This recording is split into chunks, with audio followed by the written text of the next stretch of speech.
avant de présenter notre invité. Donc je remercie notre invité d'avoir bien voulu se déplacer, parce que sa parole se fait peut-être un peu plus rare que jadis.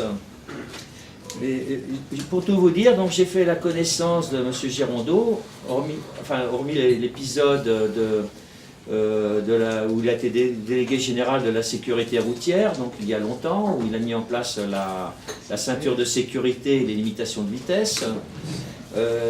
Après, il y a eu une période, on n'a plus entendu parler de lui, du moins dans le grand public. Et en 2007, j'ai découvert son livre Écologie, la grande arnaque. Et là, pour moi, ce fut une révélation. Jusqu'ici, je combattais les écologistes comme alliés du Parti socialiste. Mais là, dans ce livre, j'avais une argumentation dense et clairement exposée, dans le plus brillant style du XVIIIe siècle, susceptible de me donner des arguments percutants dans mes conversations sur le sujet. Pour tout vous dire, je me suis même fait enguirlander une fois dans un train par une écologiste qui avait vu le titre et le nom de l'auteur du livre. Et là, je me suis dit, tout de même, là, j'ai mis la main sur un très bon, quoi. Là, c'est sûr. Par la suite, donc, notre invité a écrit plusieurs autres livres, hein, dont CO2, mythe planétaire, écologie, la grande manipulation, et le dernier en date, donc l'air est pur à Paris, personne ne le sait. Et donc j'ai eu l'occasion de le rencontrer plusieurs fois. Et donc mon opinion favorable à son égard, c'est sans cesse raffermie. Et améliorée, enfin pas améliorée, puisqu'elle est déjà très bonne, mais enfin, disons que son cas est devenu de plus en plus intéressant pour moi. Et à tel point que je considère que l'invité est vraiment actuellement le meilleur spécialiste français dans le domaine de l'énergie et des transports. Pour moi, il n'y a pas photo, et j'espère que Dieu va nous le garder longtemps. Voilà.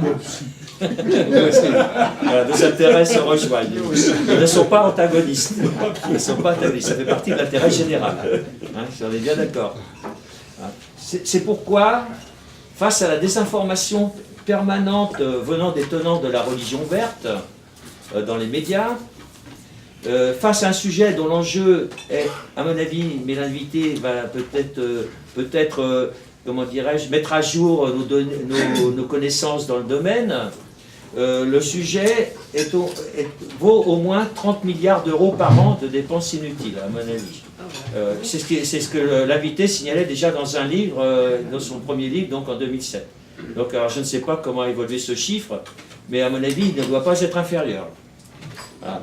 Et donc, face à cet enjeu, je vous demande d'accorder donc une attention soutenue à ce que notre invité va nous dire. Car dans le simulacre de grand débat national actuel, il convient d'avoir les idées claires sur ce sujet. Je vous demande d'applaudir Christian Girondeau.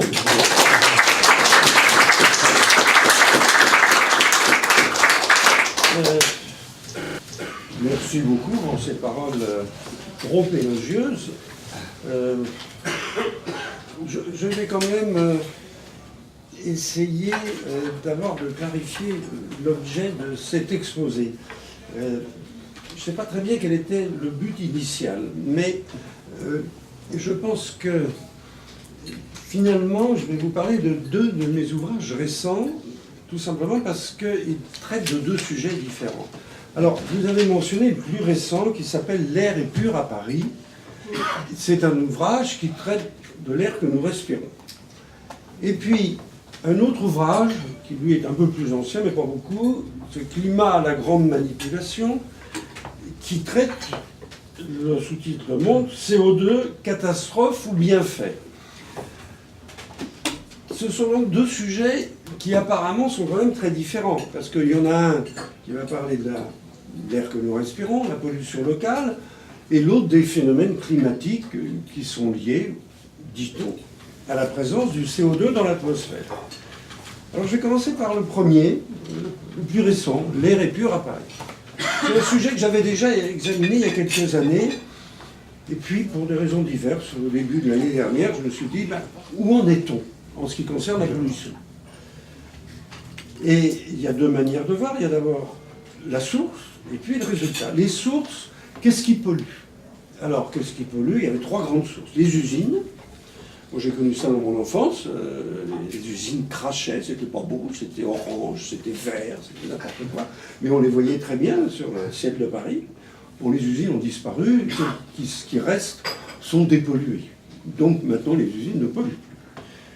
Deuxième grande source de la pollution autrefois, je parle de Paris, mais on pourrait transposer ça à n'importe quelle ville d'Europe, c'était le chauffage qui était au charbon.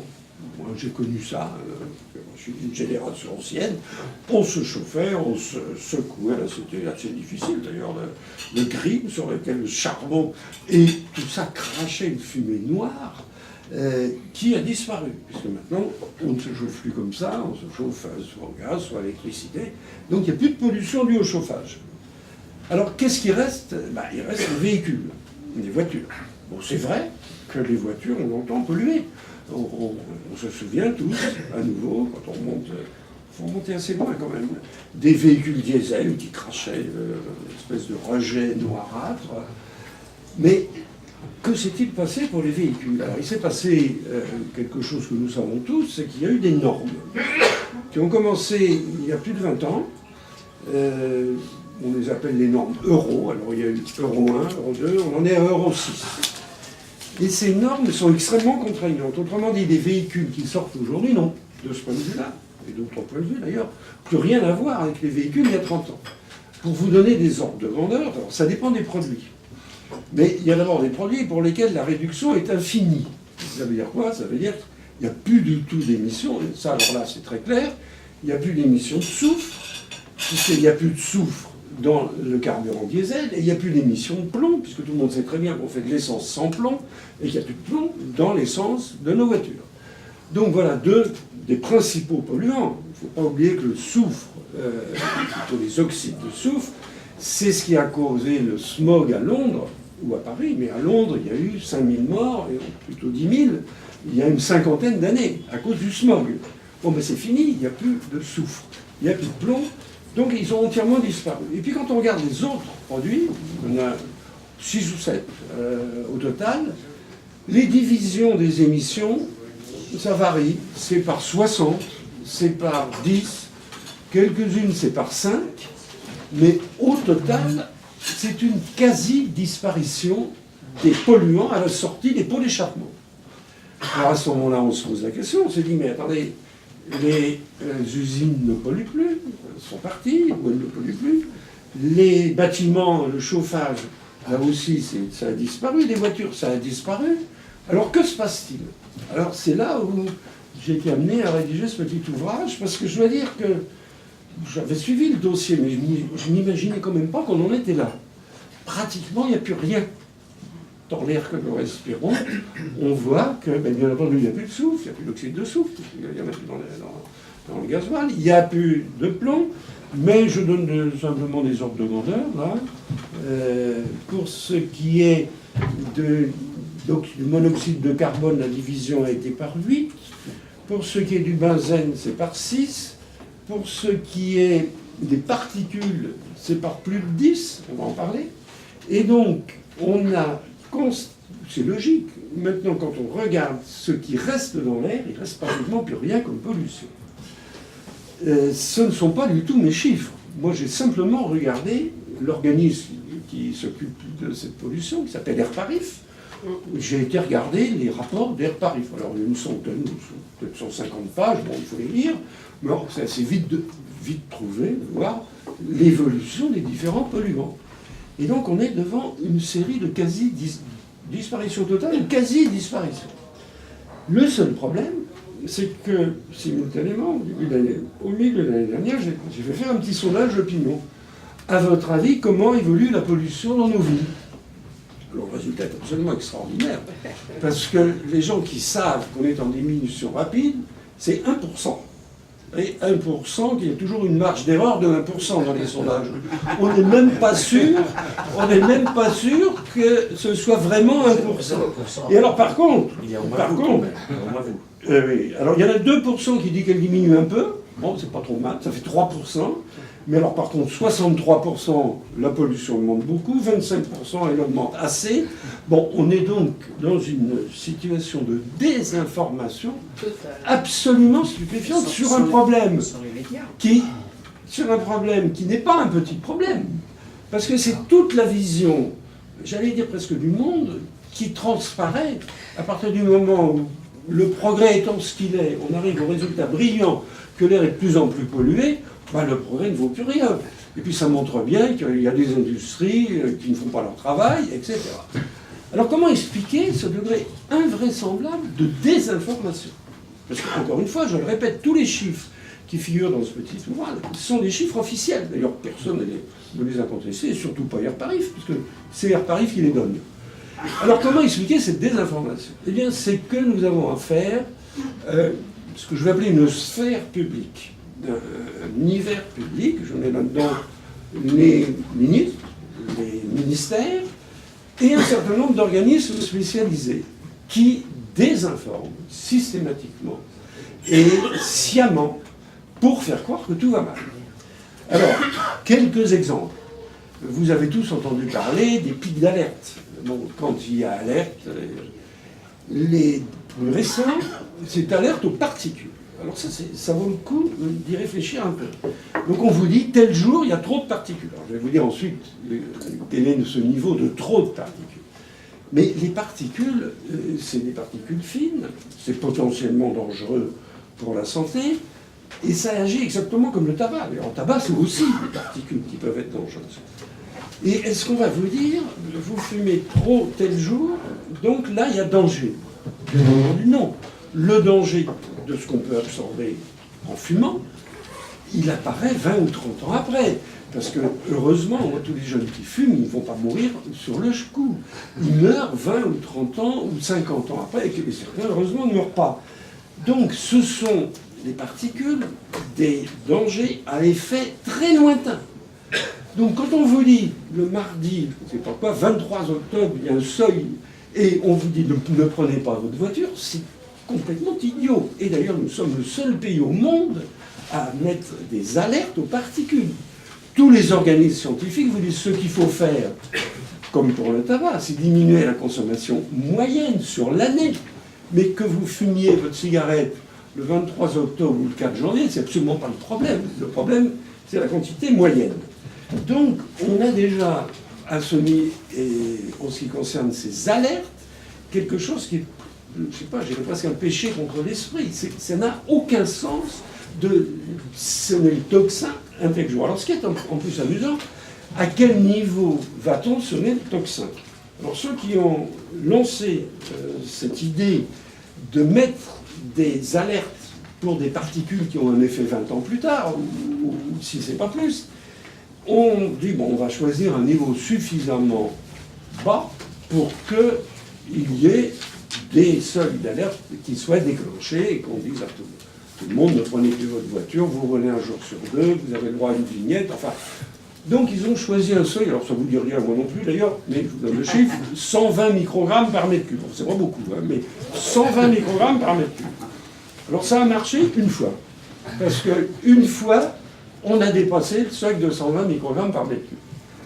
Et puis après, il ne s'est plus rien passé du tout. Alors il ne s'est rien passé du tout. Pourquoi? Et parce que cette pollution particule, comme les autres, elle est en chute. Donc évidemment, au bout d'1 an, 2 ans, 3 ans, plus d'alerte du tout. Alors ça, c'était catastrophique. Donc, qu'est-ce qu'on a fait? Ben, on a changé le seuil. Et on a mis de 120 à 80. Alors ça a été un succès extraordinaire. On a eu 6 alertes en quelques mois. Et tout le monde, voyant qu'il y a des alertes, se dit, mais manifestement, la pollution augmente. Puisqu'avant, il n'y avait pas d'alerte, maintenant, il y a des alertes. Ça ne peut être qu'une augmentation de la pollution. Et le plus drôle, d'ailleurs, c'est que maintenant, ça va faire 2 ans qu'on n'en a pas eu. Parce que, bien entendu, la pollution continue à diminuer. Alors, ce que j'attends, moi, avec impatience, c'est qu'on rechange le seuil. Parce que, évidemment, à ce moment-là, à quoi servent tous ces tickets qu'on vous met, la vignette sur... Rien, puisqu'il n'y a plus d'alerte. Donc, attendons, on ne sait jamais ce qui peut se passer. Et alors, qu'est-ce que c'est que ces seuils? Alors, je vous ai parlé de 2 niveaux, 120 et puis ensuite 80. C'est des seuils qui sont quand même très faibles. Parce qu'il faut savoir que quand vous prenez le métro, il y a couramment 300 ou 400 microgrammes par mètre cube. Donc, quand l'alerte est déclenchée parce qu'on est tombé au-dessus de 80 microgrammes par mètre cube, on vous dit prenez le métro et abandonnez votre voiture et là vous allez trouver un air parfaitement sain où il y a 300 à 400 microgrammes par mètre cube. Bon, c'est simplement pour vous dire où nous en sommes aujourd'hui. Ça, c'est des décisions ministérielles. On connaît les dates, donc ça ne doit pas être très difficile de retrouver les ministres qui étaient en charge à ce moment-là, qui ont signé allègrement pour qu'on sonne le tocsin pour un phénomène qui était en voie de disparition. Mais alors, le relais a été pris, parce qu'il n'y a pas que ça. Il y a des organismes, j'en ai cité un tout à l'heure, ça s'appelle Airparif, qui vous signale chaque année, dans des bilans, les dangers auxquels nous sommes exposés. Je vais peut-être parler d'un autre dont vous avez entendu parler, mais qui s'appelle, vous n'avez pas entendu parler de l'organisme parce qu'il n'est pas très connu, Santé publique France, donc ça fait très sérieux. Et ce dont vous avez entendu parler, c'est que Santé publique France a publié un rapport disant que chaque année en France, il y avait 48 000 morts par an dues aux particules fines. Alors ça, vous avez dû l'entendre. D'ailleurs, vous n'êtes pas les seuls à l'avoir entendu. Je vais vous lire une citation. Toutes les 10 minutes, un Français meurt prématurément du fait de la pollution de l'air, et notamment des particules qui proviennent de la combustion des énergies fossiles. C'est hécatombe.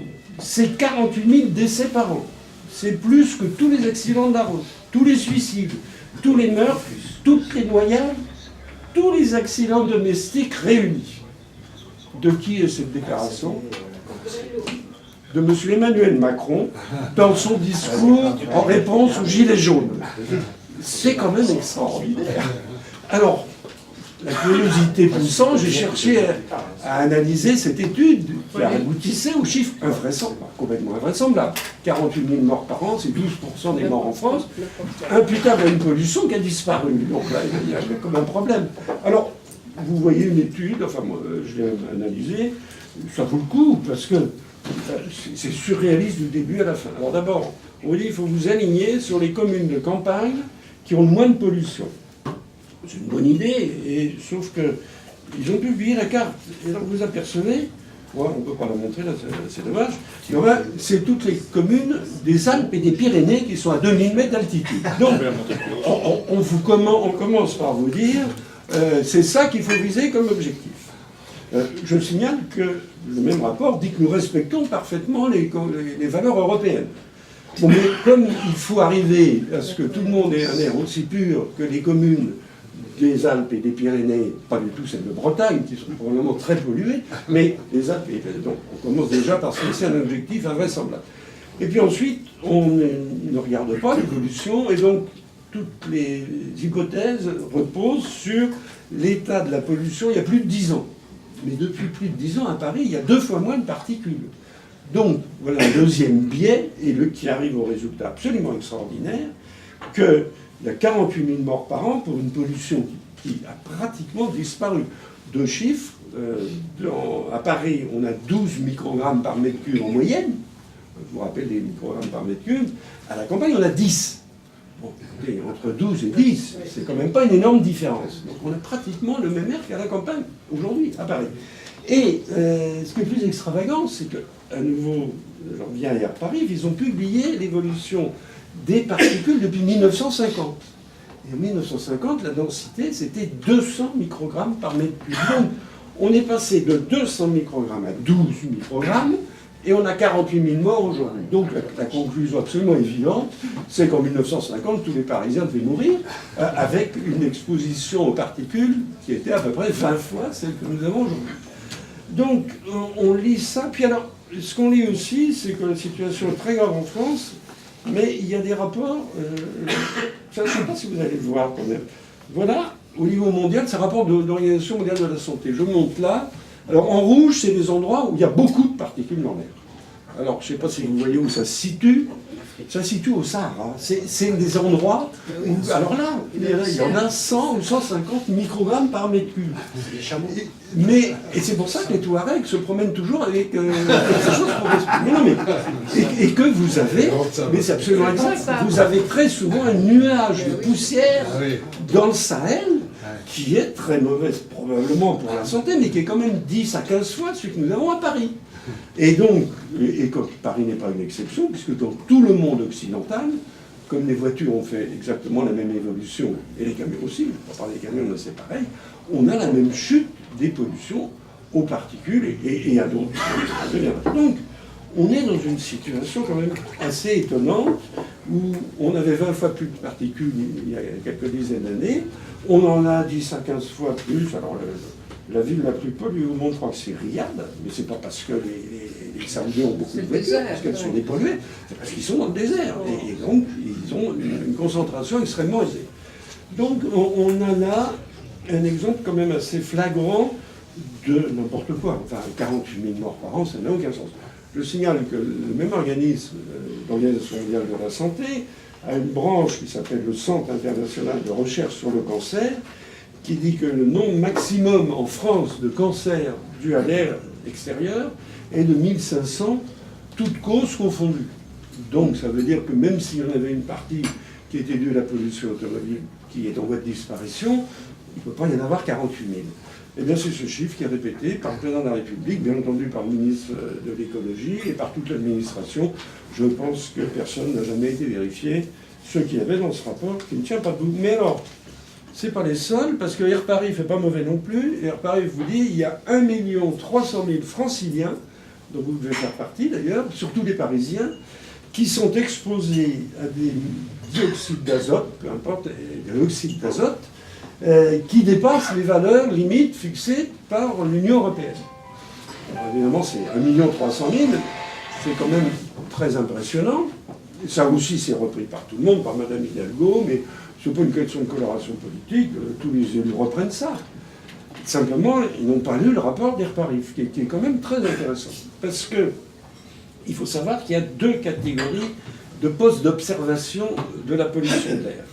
Il y a ce qu'on appelle les stations de fond et les stations de trafic. Alors, les stations de fond, c'est les stations qui observent la qualité de l'air dans les rues normales où nous marchons. Les stations de trafic, elles sont implantées sur les trottoirs en bordure des grandes artères. Boulevards périphériques, les autoroutes ou les grands boulevards. Mais vraiment, tout à fait en bordure. Et qu'est-ce qu'on constate? On constate que toutes les stations de fond, c'est-à-dire qui représentent l'air que nous respirons, respectent les valeurs européennes. 40 microgrammes par mètre cube, pour être précis. Pas du tout les stations de trafic, qui elles, évidemment, sont à côté du pot d'échappement des voitures, et ne les respectent pas, même si ça diminue chaque année. Eh bien, Air Paris confond les deux. Alors, c'est tout à fait extraordinaire. Air Paris dit, finalement, il y a 1 300 000 personnes qui habitent le long des grandes artères et qui sont potentiellement exposées à un air au-delà des valeurs limites européennes. Puis il y a un tout petit renvoi en bas de page, mais tout petit.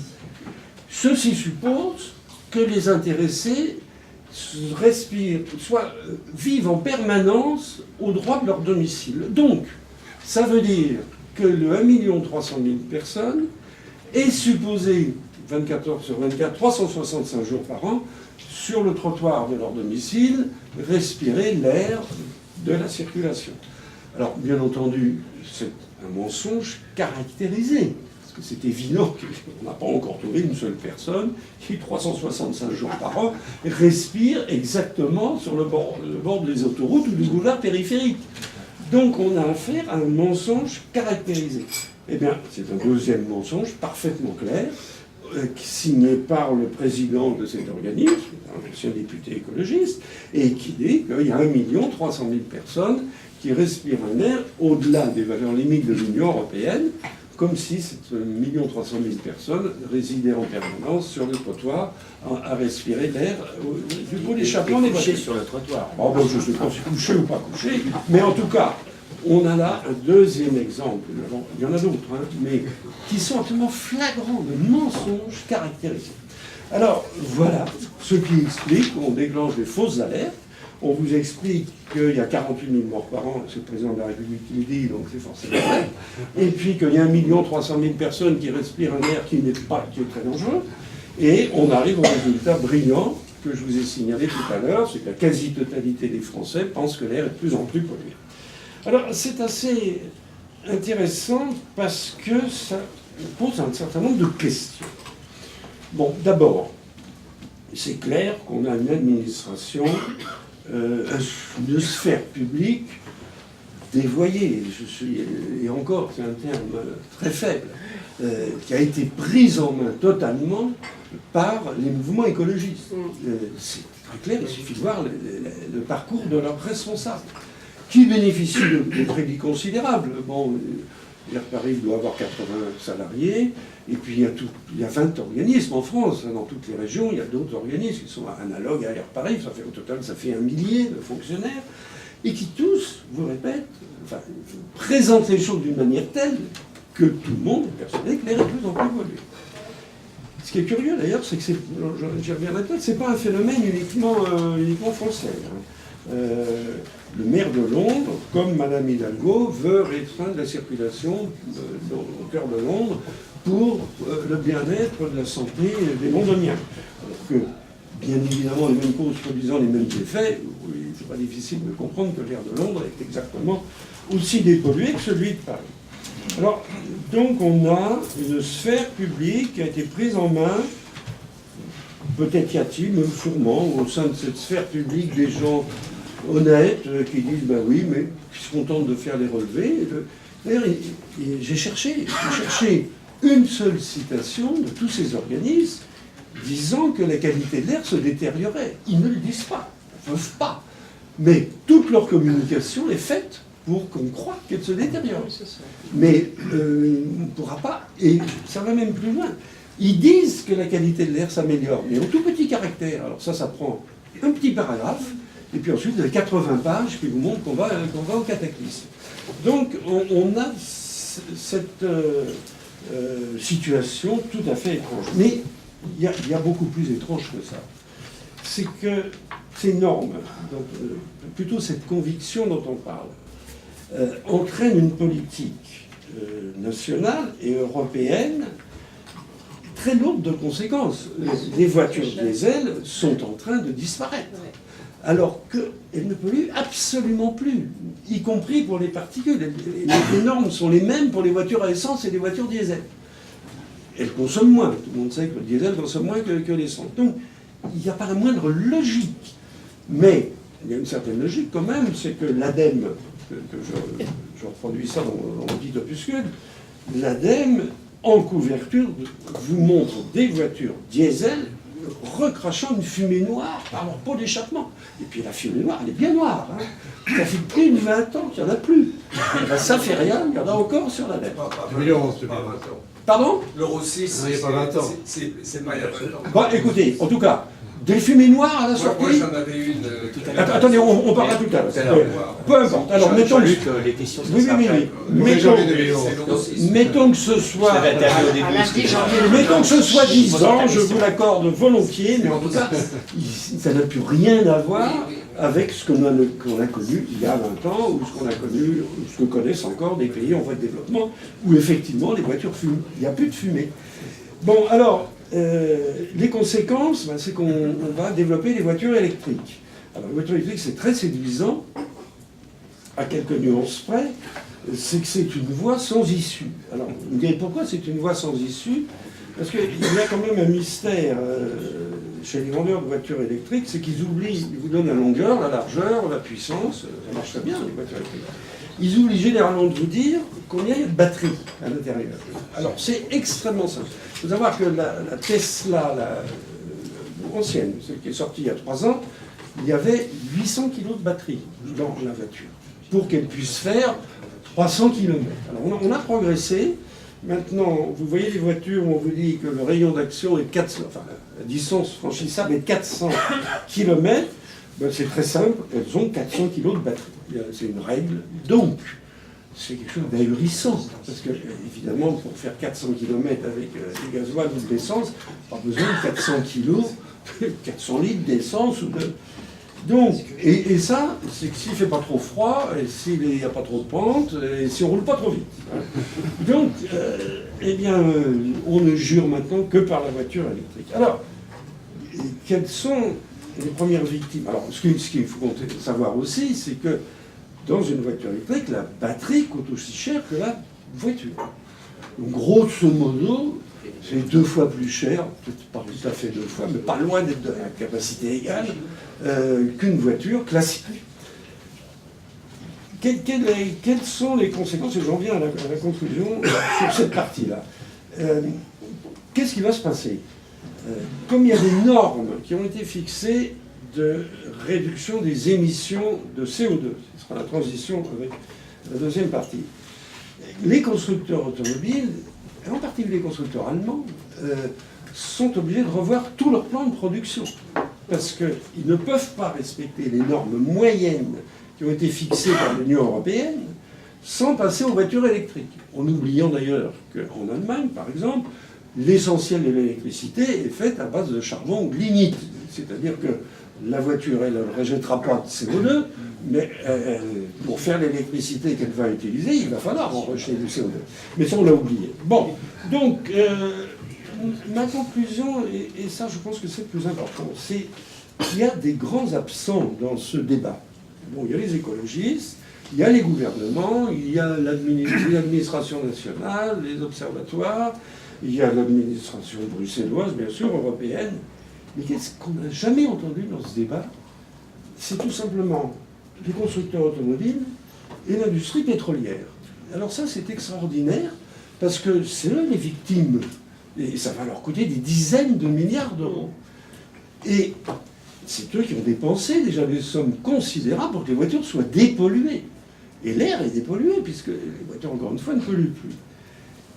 Eh bien, je pense qu'ils n'ont jamais regardé le dossier sous cet angle-là.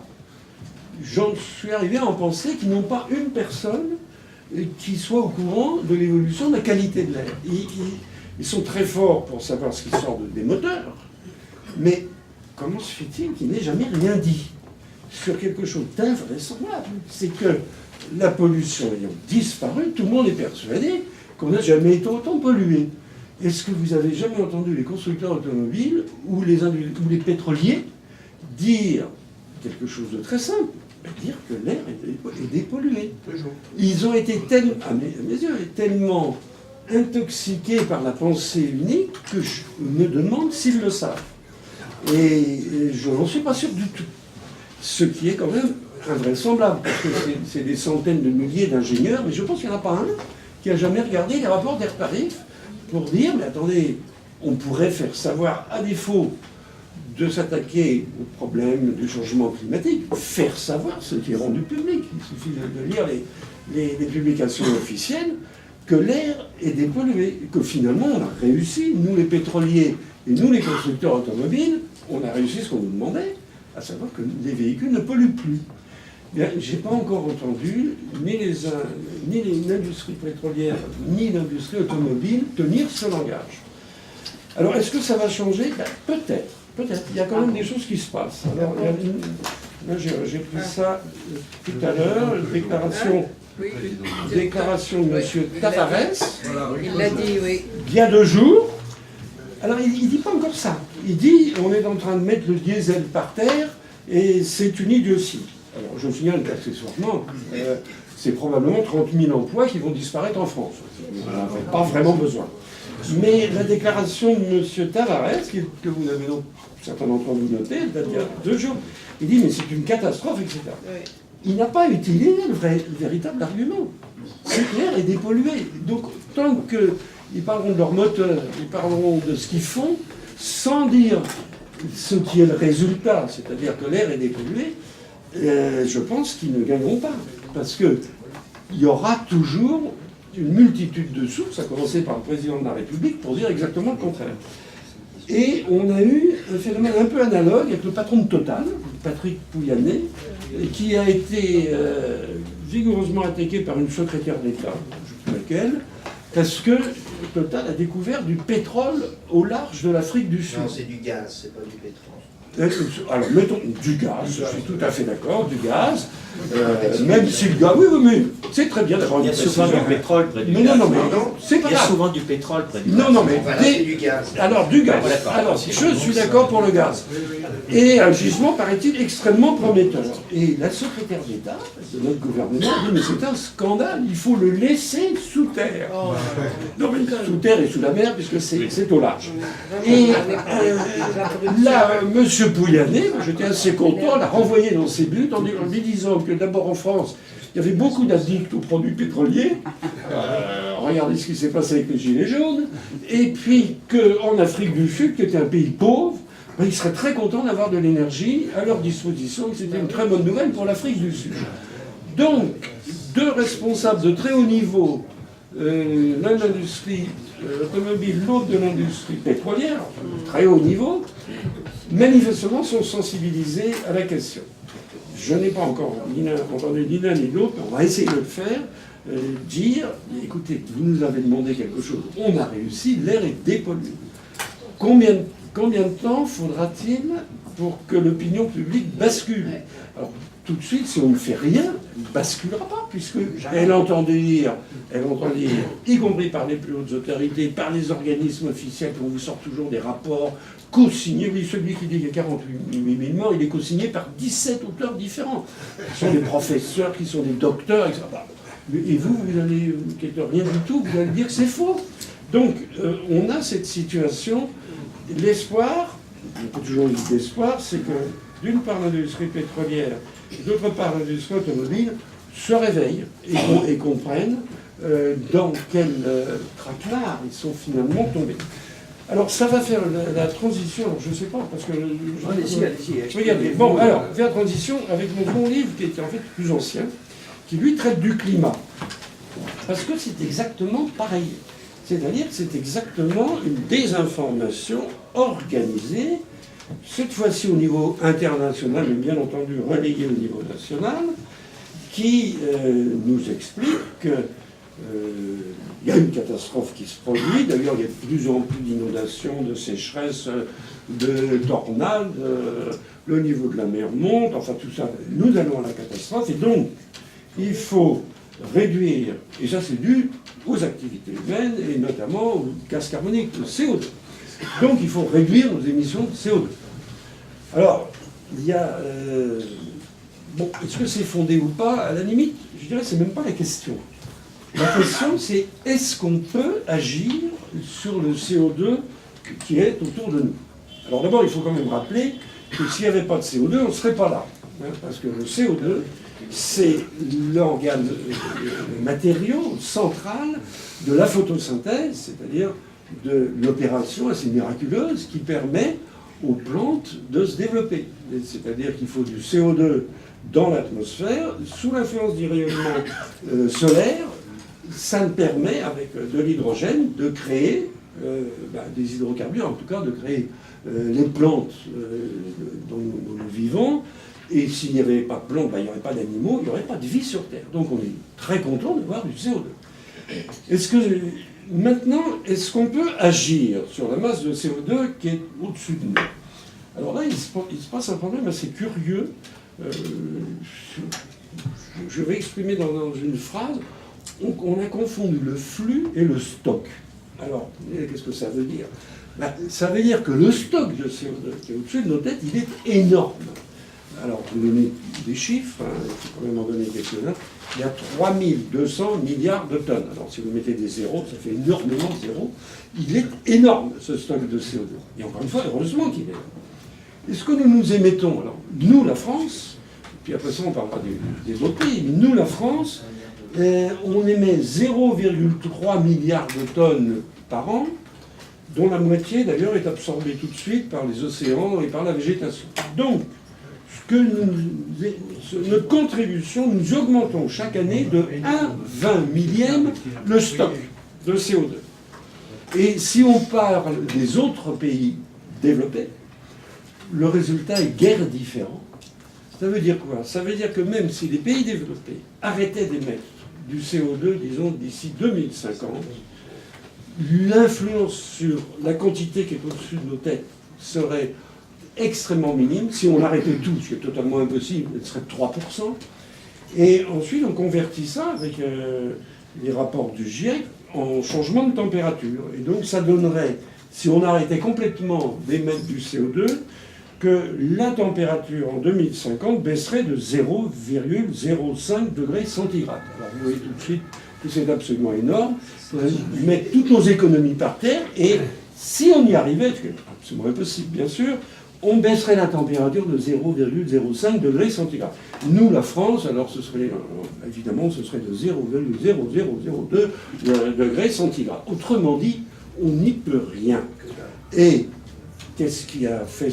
C'est un calcul très simple à faire. Est-ce que vous l'avez déjà vu? Il y a un Danois qui a fait ça, M. Blomborg. Il l'avait fait il y a quelques années sous une autre forme. Ça veut dire que notre action ne sert absolument à rien. Ça nous coûte extraordinairement cher. Alors là, on est bien d'accord, on est de l'ordre de 2 points du PIB au moins. Alors, malheureusement, c'est au nom de ça, parce que certains se sont emparés de ce mythe qu'on allait pouvoir agir sur le CO2 atmosphérique. C'est au nom de ça, par exemple, qu'on nous couvre d'éoliennes. Bon, on en est quand même à 7 milliards d'euros par an sur la facture que nous payons, nous, consommateurs d'électricité. Et comme le président de la République n'est pas le seul, je pense que le prédécesseur avait dit la même chose, a dit qu'on allait les doubler, ça va bientôt être 15 milliards. En Allemagne, ils sont déjà à 23 milliards, donc qui ne sert rigoureusement à rien. Et alors on peut continuer, bien entendu, l'augmentation du coût des véhicules. Si on passe aux véhicules électriques, ben là on va trouver 10-15 milliards de plus. Si les panneaux solaires, j'en parle pas. Ce qu'on peut continuer à regarder également, c'est le renchérissement des immeubles, parce que maintenant les normes sont tellement contraignantes que c'est 5%, 10% de plus quand on construit. Et ça, c'est des sommes gigantesques. Donc on est à cette situation tout à fait extraordinaire que on nous demande un effort qui ne sert rigoureusement à rien, qui est une perte sèche. Encore une fois, parce que personne n'a fait ce petit calcul très simple qui est aisé à réaliser et qui est incontestable, puisque c'est des chiffres, encore une fois, des chiffres absolument officiels.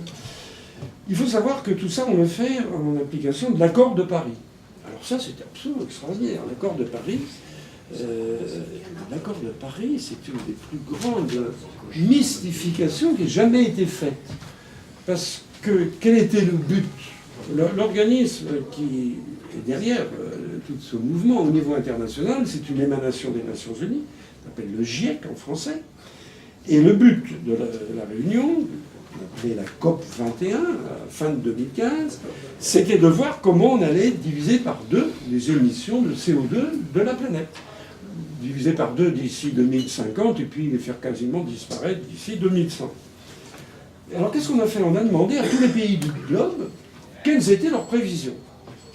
Et la catastrophe, quand on a additionné les prévisions de tous les pays du globe, on s'est aperçu que non seulement les émissions n'avaient pas diminué, mais qu'elles allaient très fortement augmenter.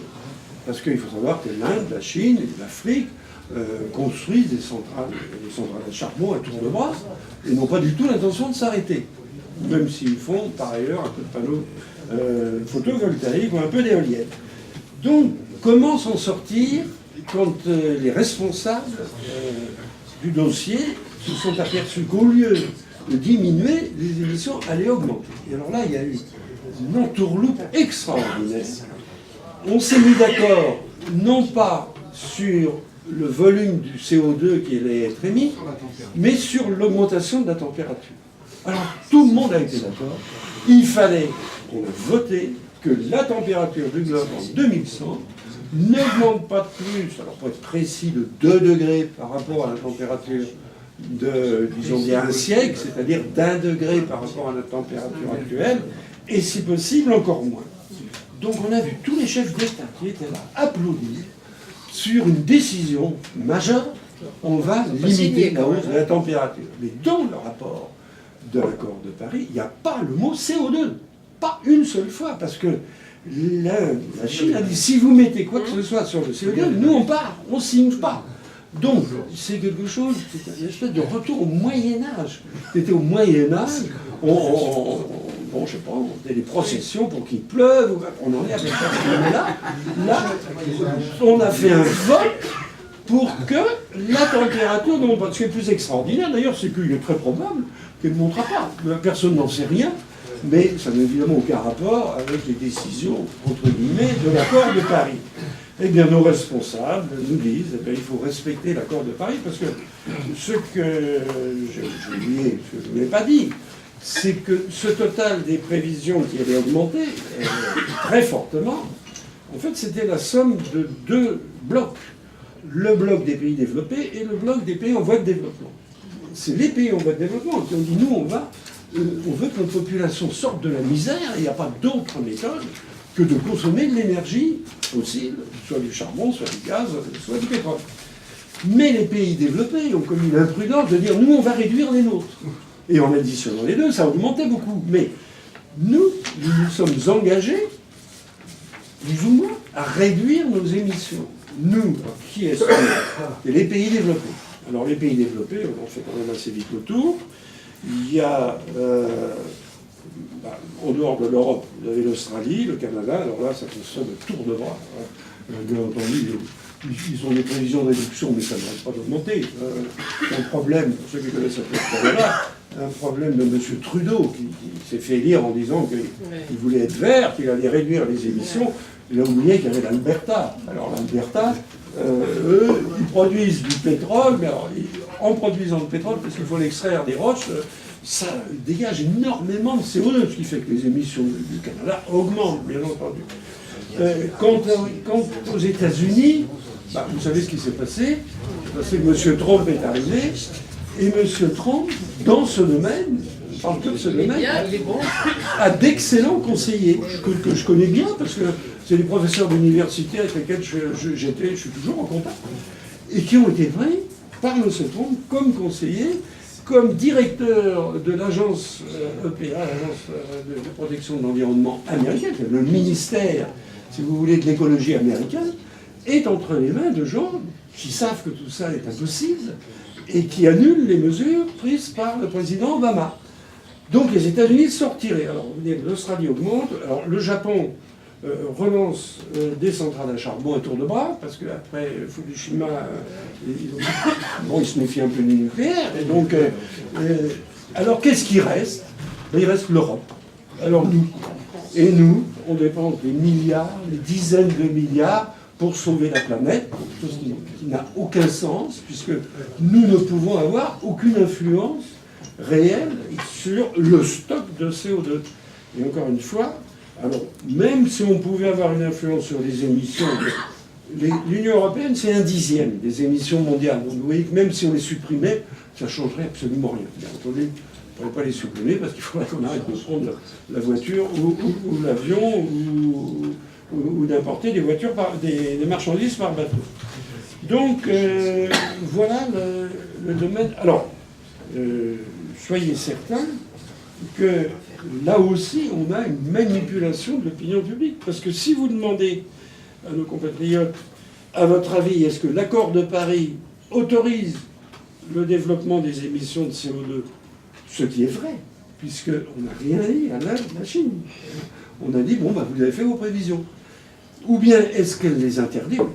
À 95%, les réponses, bien entendu, l'accord de Paris demande qu'on réduise n'autorise pas l'augmentation des émissions mondiales.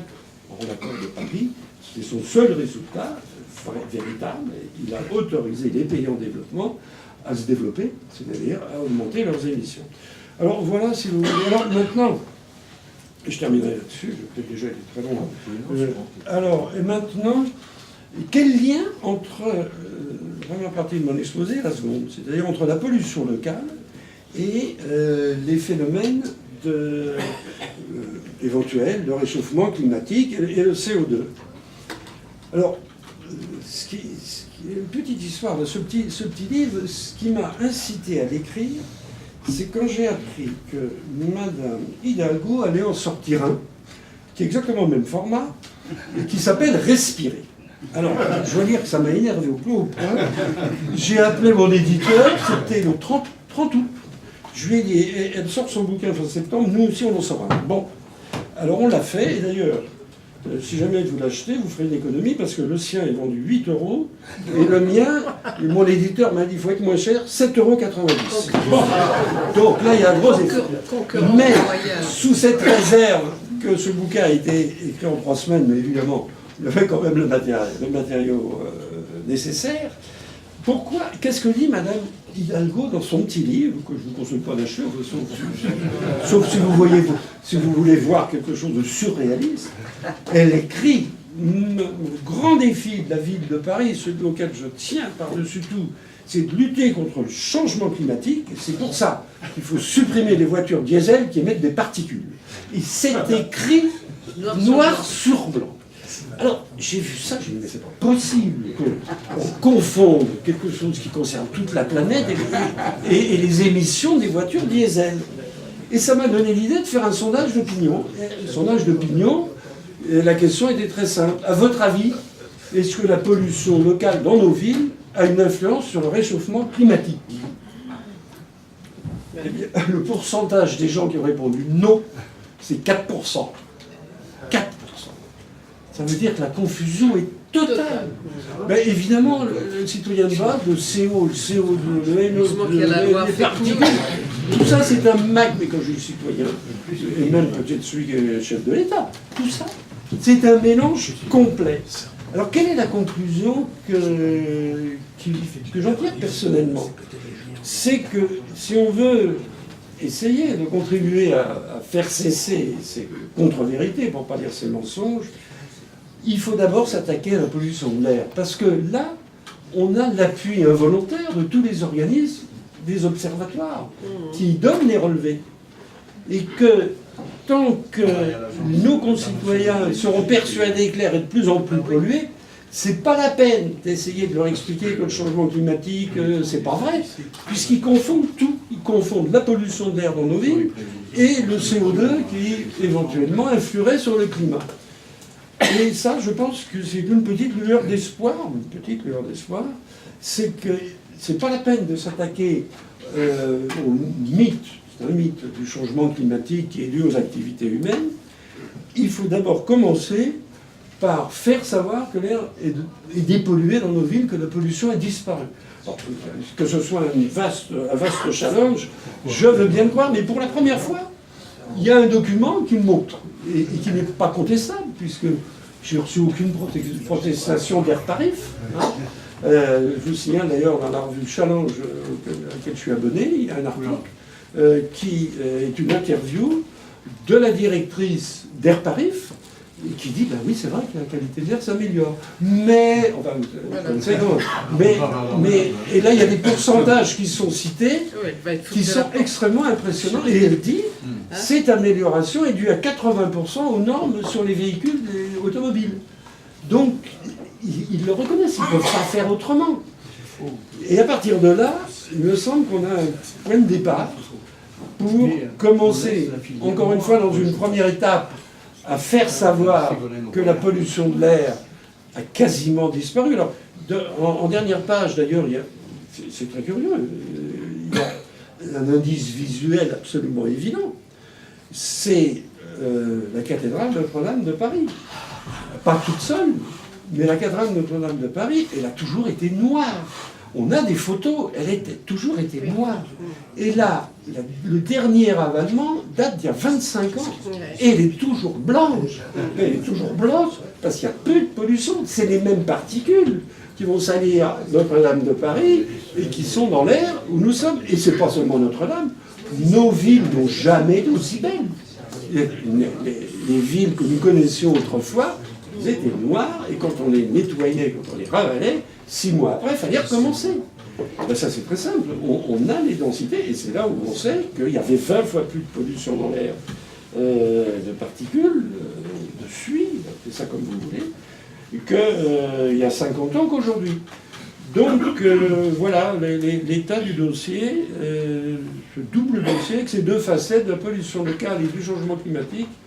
Et la conclusion que j'en tire personnellement, c'est que il faut commencer par faire savoir la vérité, c'est-à-dire qu'on a la chance de respirer un air qui est dépollué. Et ben, je vous remercie.